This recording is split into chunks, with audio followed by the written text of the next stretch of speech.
First thing first, gotta set the mood with that erotic sunset fall collection. This is the best sound. You ready?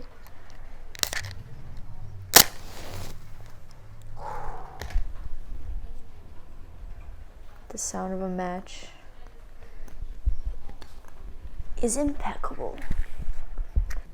Hi everyone, I'm Energy, and as you know by the title, we are going to talk about the 5 steps to take before approaching an editorial fashion shoot. And this is something I do about 90% of the time when I am about to approach a fashion editorial shoot, but you can definitely do this for other things as well. I highly recommend. And yeah, let's not waste any more time and get right into it. I do have my cheat sheet here because my memory ain't shit. So number 1, have a slight idea or a concept of kind of what you want to do. And why do I say kind of? Because I do believe that, especially if you're collaborating, the process of collaboration is not just one-sided.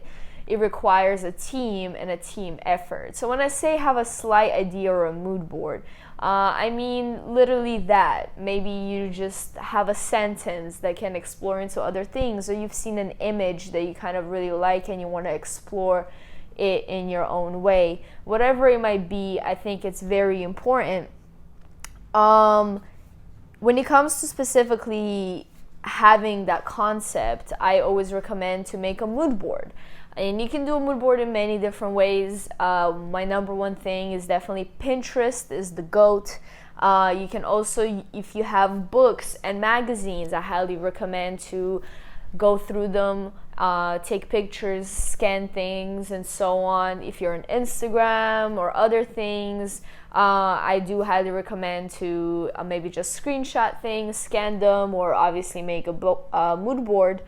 And then throw it together really quick on one sheet, one simple sheet, maybe on Photoshop or Keynote or whatever, just so you kind of have that one thing that has kind of a concept. Maybe it's the pictures of the colorway you want to go about, or the set design that you really like, whatever it might be. It could be a mixture of things. But you want it to be clear enough that when we get to step 2, people can kind of understand it.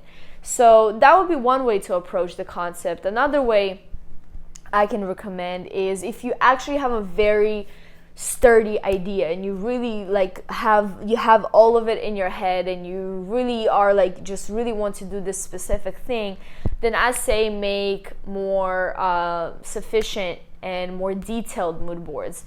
In that case, I would actually, in step 1, already break it down to 3 different mood boards. I would make a mood board of general color palettes, locations, this, that, and then I'll make a completely separate mood board for makeup and a whole completely separate mood board for my what kind of styling I see within that photo shoot. So you can be a little bit more detailed and you kind of have more of a set idea. So when you do send it over, there's a more solid understanding. So there's 2 approaches that you can take in step 1, which is the concept step, right? It just really depends on the approach that you want to take with the specific fashion editorial shoot.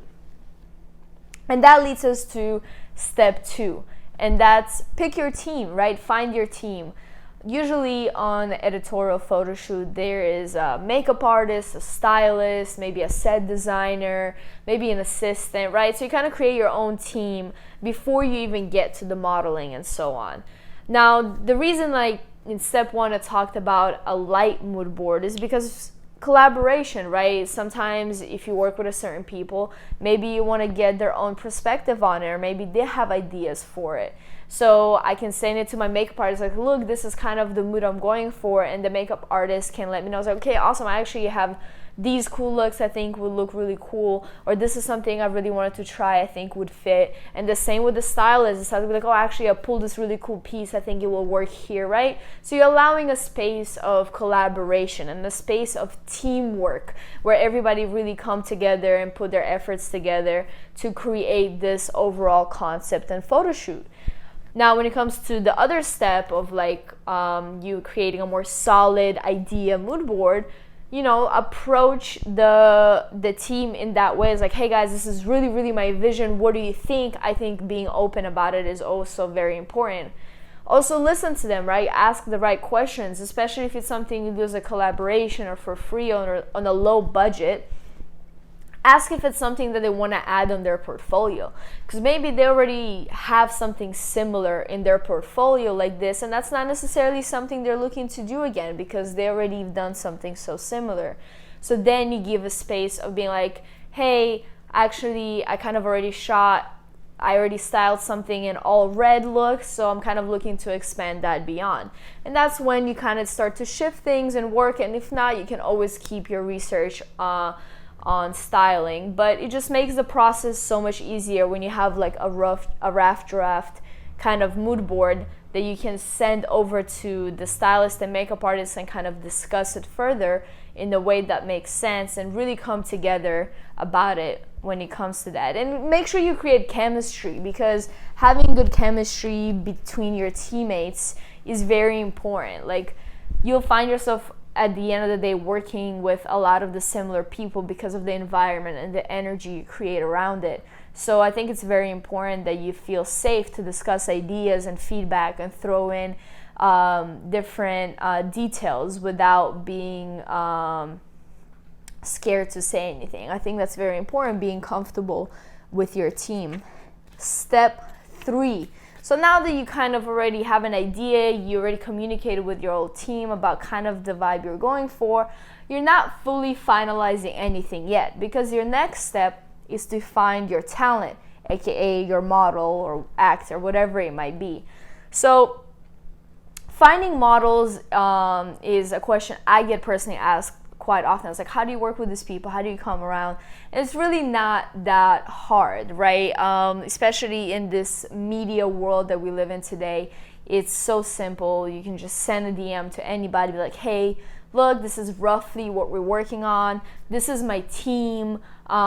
This is the stylist, the makeup artist, the set designer. This is the ideas that we have. We think you would be a perfect fit for it. Let us know what you think, right? And just approaching it in a way that you already have an idea, and not just like, hey, I want to shoot or I want to collab, and they're like, okay, awesome, like, what do you think of doing? It's like, I don't know yet.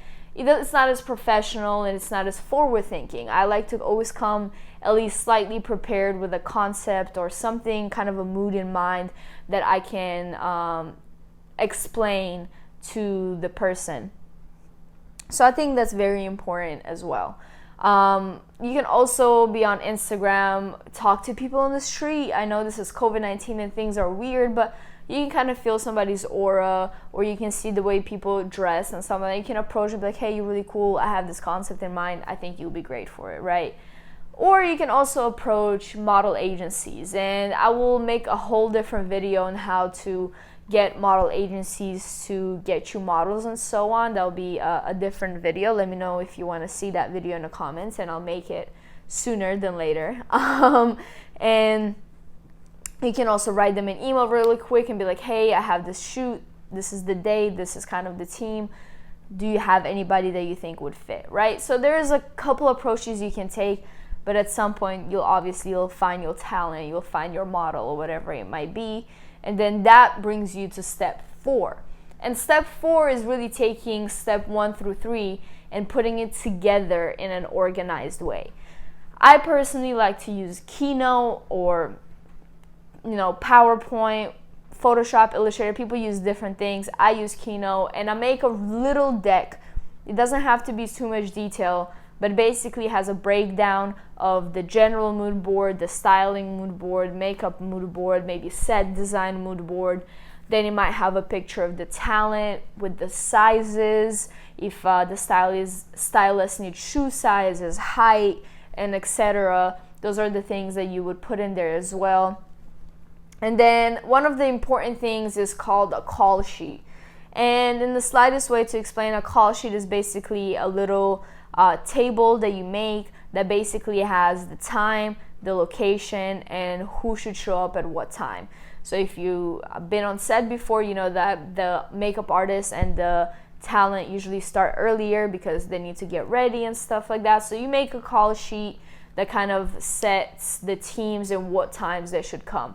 I personally think everybody should get there at the same time, no matter if the makeup artists need to start early or not, just because if we're in studio, I need time to set up, to catch up, to even communicate, like while the makeup artist is doing their work, communicate with your team, connect, refine your idea. So you give space for you to kind of come together. So I do think everybody should come at the same time and estimately leave at the same time as well. So that's usually how I make my call sheet. I also put little details like phone numbers and stuff like that, just in case somebody's stuck in traffic or running late.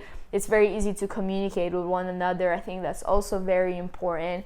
And you just throw that together with dates, times, locations, and everything, and you just send it out so everybody are on the same page.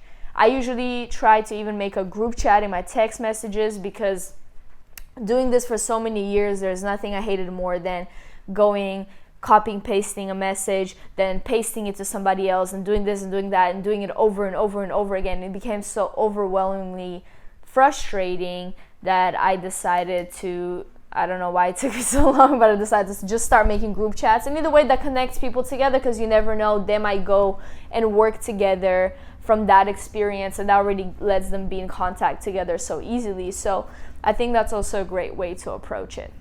And last but not least, and actually quite an important step, is have fun, relax. You did all the hard work, you prepared.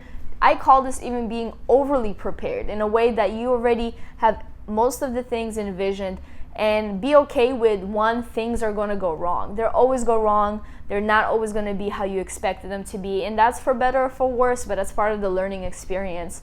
Relax, have fun with your team, talk, communicate, laugh, listen to music. Those things are very important.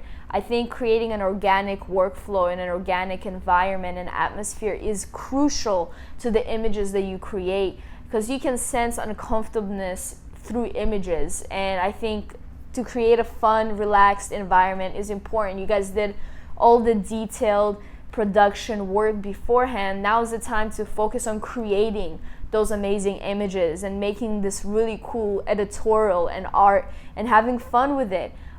Explore different angles. Don't just do the things that are on the mood board. Oh, she posed in this picture like that, let's just do that. No, like explore beyond that, push that boundary, and just keep on trying to kind of redefine and change the things that you've made, just because to make it more interesting.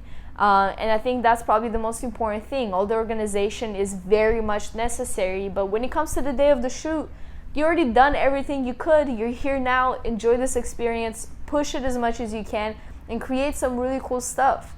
And then, if you did everything correctly and everything comes out really cool, submit it. And if you guys want, I can create a whole video on how to make magazine submissions and what are the requirements and how to go about it and what people are looking for and how to find out what they're looking for. I can drop that video too. Let me know in the comments, and I'll make it maybe faster for you. But all of those things are really important. Those 5 steps, I think, would create any successful photo shoot. If it's editorial or if it's arts or if it's whatever it might be, a film, I think those steps are very important. Some of them more extensive than others, but I think those are like the top 5 things that I do in most of my editorial shoots, and I try to really stick to it because it works for me personally, and it lets me meet great people, create great work, and overall just have a lot of fun with it. So I hope you guys enjoyed these tips, and I guess, what do they say? Like, subscribe, comment, share, send a friend, tweet, all of the above. Yeah, all right, energy's out.